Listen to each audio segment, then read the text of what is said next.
கிறிஸ்துவில் அன்பானவர்களே, இயேசு கிறிஸ்துவின் நாமத்தில் நான் உங்களை வாழ்த்துகிறேன்.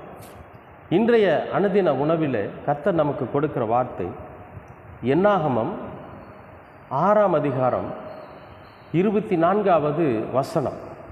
கர்த்தர் உன்னை ஆசீர்வதித்து உன்னை காக்க கடவர். அன்பானவர்களே, கர்த்தர் உன்னை ஆசீர்வதித்து உன்னை காக்க கடவர். அப்போ ரெண்டு விஷயத்தை இந்த இடத்துல ஆண்டவர் சொல்கிறார். கர்த்தர் முதலாவது நம்மளை ஆசீர்வதிச்சிருவார். ஆசீர்வதிக்கிறதுனா என்ன? இந்த உலகத்தில் எந்த விதமான பாடுகளும், எந்த விதமான வேதனைகளும், எந்த விதமான துக்கங்களும், எந்த விதமான கஷ்டங்களும் இல்லாமல் அன்றாட வாழ்க்கையை மனரம்யமாக சமாதானத்தோடு வாழ்கிற வாழ்க்கை இருக்குது பார்த்துங்க, அதுதான் ஆசீர்வாதம். வியாதியும் கடனும் இல்லைன்னா நாம் ஆசீர்வதிக்கப்பட்டவங்க. ஒன்று நல்லா புரிஞ்சுக்குங்க. இந்த ரெண்டு விஷயத்தை கடவுள் நம்மிடத்தில் நெருங்காமல் பாதுகாத்து கொள்ளுவார். ஒன்று வியாதி, இன்னொன்று கடன். இந்த வியாதியும் கடனும் இல்லாமல் நம்மளை பாதுகாத்துக்கு வரோமா ஆண்டவர்.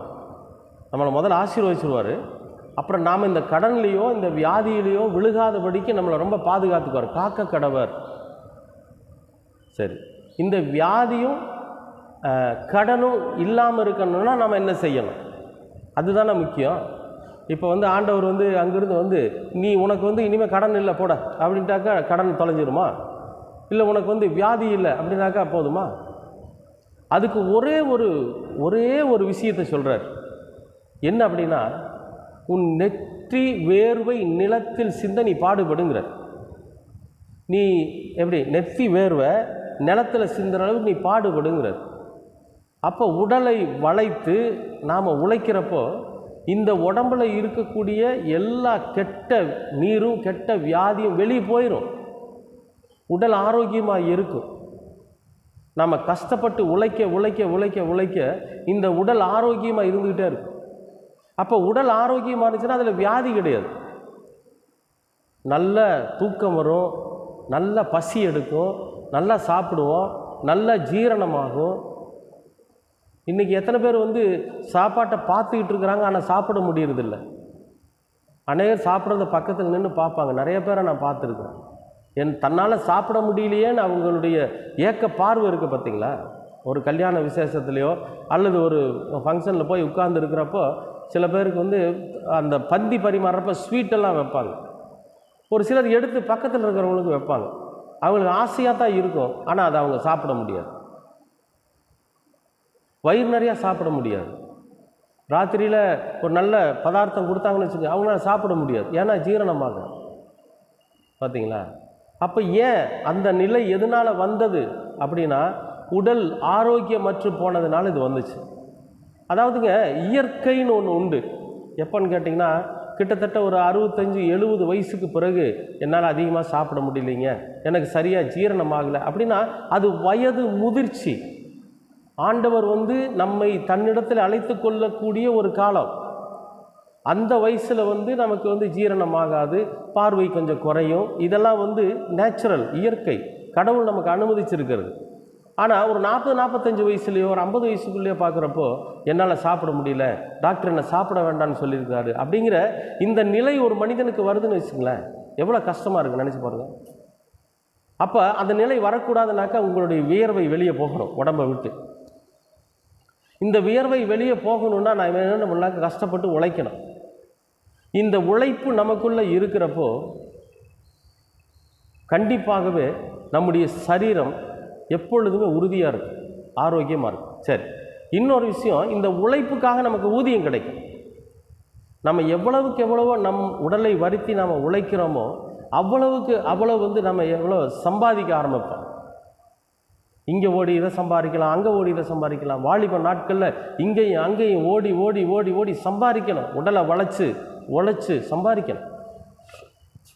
ஐடி கம்பெனியில் வேலை செய்கிறவங்களாம் ஏசிலே உட்காந்துருக்கிறான், எப்படிங்க வேர்வை வரும் அப்படின்னு சொல்லி உங்களுடைய கேள்வியோடு இருக்கலாம். ஆனால் ஐடி கம்பெனியில் வேலை செய்கிறேன் எவ்வளோ பாடுபடுறான்னு தெரியுமா? இரவு முழுசும் முழிச்சிருப்பான், ராத்திரியெல்லாம் முழிச்சிருந்து அந்த கம்பெனியில் வேலை பார்த்து பகலெல்லாம் அவன் வீட்டில் வந்து ஓய்வெடுத்து, அவர்களுக்கும் ஒரு சில கஷ்டங்கள் இருக்க தான் செய்யும். உழைப்பு இல்லைன்னா எதையுமே இந்த உலகத்தில் சாதிக்க முடியாது. அப்போ இந்த கடினமான உழைப்பு நமக்கு என்ன பண்ணுதுன்னு கேட்டிங்கன்னா, வியாதியிலிருந்து நம்ம விடுதலையாகுது, உடலை ஆரோக்கியமாக வச்சுக்குது, நமக்கு போதிய சம்பாத்தியத்தை கொடுக்குறப்ப நம்ம கடன் இல்லாத இருக்கும். இந்த வியாதியும் கடனும் இல்லைனாக்கா கடவுளுடைய ஆசீர்வாதம் நமக்குள்ளே இருக்குதுன்னு அர்த்தம். அன்பானவர்களே, வியாதியும் கடனும் இல்லை என்றால் கர்த்தர் நம்மை ஆசீர்வதித்திருக்கிறார் என்று பொருள். இந்த ஆசீர்வாதத்துக்கு அப்புறம் அவர் என்ன பண்ணுறாராமா, நம்மளை பாதுகாப்பாக பார்த்துக்குவார். மறுபடியும் நம்ம கடன் படவோ வியாதிப்படவோ கூடாது அப்படின்னு நம்மளை காக்க கடவர். இங்கே வேதம் அழகாக சொல்லுது, கர்த்தர் உன்னை ஆசீர்வதித்து உன்னை காக்க கடவர். எல்லா சூழ்நிலையிலும் இருந்து நம்மை பாதுகாத்து நம்மை வழி நடத்தி, இந்த வழியில் தான் நீங்கள் போகணும், இப்படி தான் செலவு பண்ணணும், இப்படி தான் இருக்கணும்னு சொல்லி கர்த்தர் நம்மை ஆசீர்வதித்து நம்மை காக்க கடவர்.